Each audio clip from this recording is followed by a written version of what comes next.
Alexander the Great, a name synonymous with conquest, vision, and cultural transformation. Born in 356 BCE in Pella, Macedonia, he inherited his father, King Philip II's ambition to expand the Macedonian Empire. By his early 30s, Alexander had built an empire stretching from Greece across Persia all the way to the Indus Valley, forever altering the regions he touched. In 327 BCE, after securing Persia, Alexander turned his attention to the Indus Valley, a fertile and strategic region in what is now Pakistan and northern India. These marked the latter stages of his conquest. His campaign included the famous Battle of Hydaspes in 326 BCE, where he faced the force of King Porus. Although victorious, Alexander's respect for Porus Valo led him to reinstate him as a ruler under his new domain. But Alexander's influence wasn't limited to military conquests. His time in the Indus Valley left a profound mark on urban planning, art, and cultural exchange. Cities were established or revitalized, like Alexandria on the Indus, where Greek architecture met local Indian traditions, creating a cultural fusion that would influence centuries to come. Through the fusion of Hellenistic and Indian style, the Gandhara art movement was born. Greek realism blending seamlessly with Indian spirituality. This unique fusion not only impacted art, but also philosophy, governance, and trade, connecting the far corners of Alexander's empire. Now, let's step back in time to the heart of ancient civilizations. Long before Alexander's arrival in the Indus Valley, there was already a rich history of urban planning and architectural brilliance.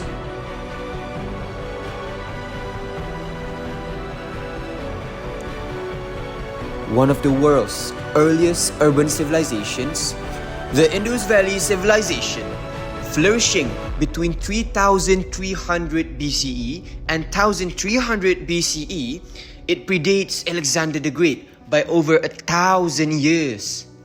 Located along the Indus River in what is now Pakistan and northwest India, this civilization is known for its innovative urban planning and architectural advancements. Cities like Mohenjo-daro, Harappa, and Dholavira emerged, showcasing extraordinary planning. These cities were strategically positioned near fertile floodplains, taking advantage of the river's resources. The urban layout was ahead of its time, with streets following a grid system, intersecting at the right angles, something incredibly advanced for this period.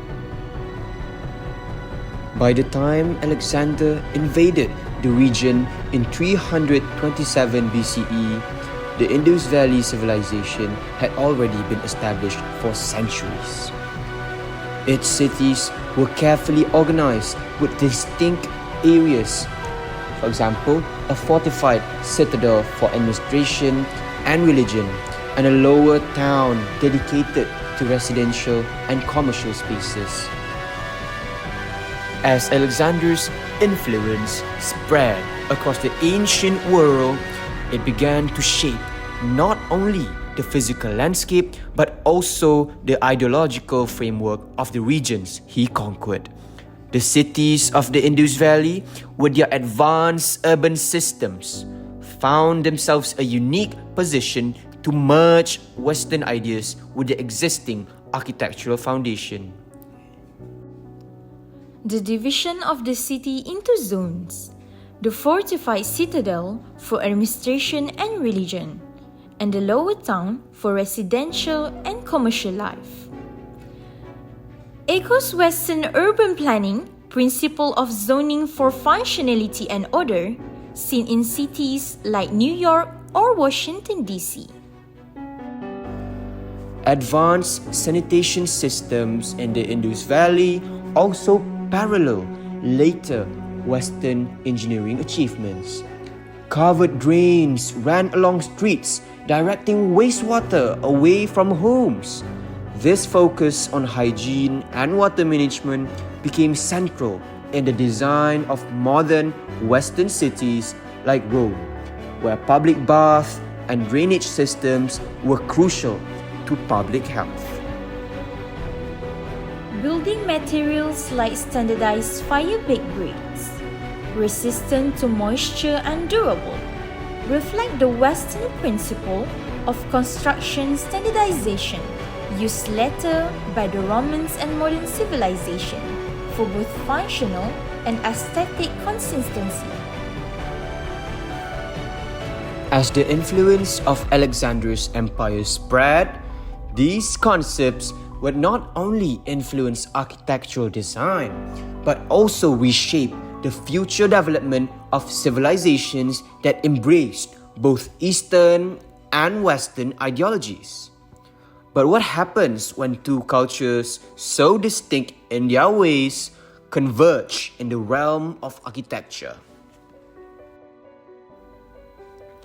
Across continents, architecture was a reflection of each civilization's core values.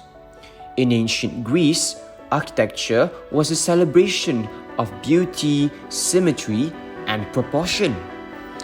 The Parthenon, with its iconic columns, symbolizes the Greek pursuit of harmony, balance, and democracy.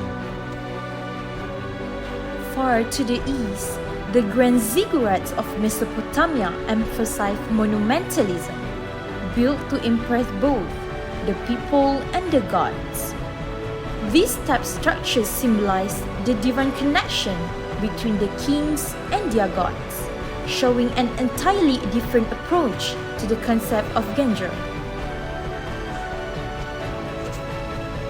Meanwhile, Egyptian architecture focused on permanence, with the Great Pyramids standing as testaments to the belief in the afterlife. The stone block structures were built to endure for eternity, reflecting the ancient Egyptians' belief in immortality and divine favor.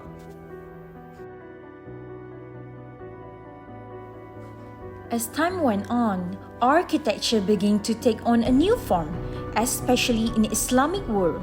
The legacy of monumental and harmonious design would continue to evolve, blending influences from both East and West, as we now turn to the Delhi Sultanate.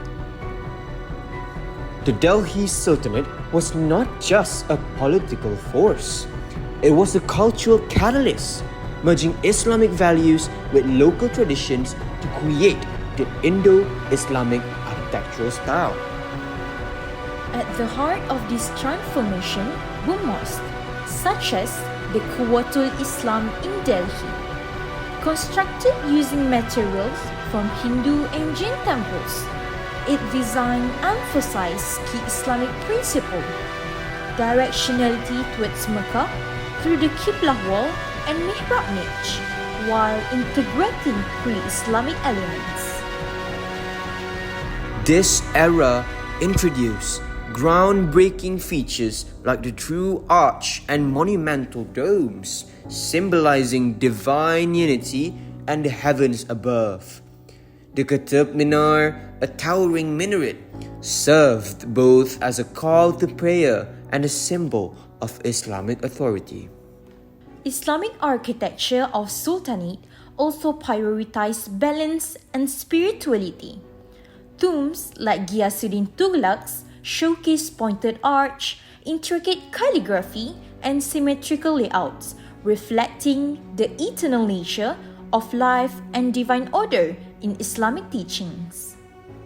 Beyond places of worship, Sultanate architects applied Islamic principles to urban planning. Fortresses like Tughlaq Kabad emphasize modesty and strategic defense, while advanced water systems like step wells combine functionality with a reverence for natural resources. The collaboration between Hindu engine artisan and Islamic architects lead to a unique synthesis, where spirituality and cultural integration shape every structure. This hybridization honored Islamic ideals while respecting local traditions. The Delhi Sultanate's architecture not only defined an era, but also demonstrated how Islamic principles could harmonize with diverse cultures, leaving a timeless legacy of faith, innovation, and unity. Architecture, through the ages, has transcended its function as a mere shelter. It stands as a testament to the values, beliefs, and cultural exchanges that have shaped the world. From the ancient urban designs of the Indus Valley to the grand mosques of the Delhi Sultanate, each structure carries with it the story of the people who built it.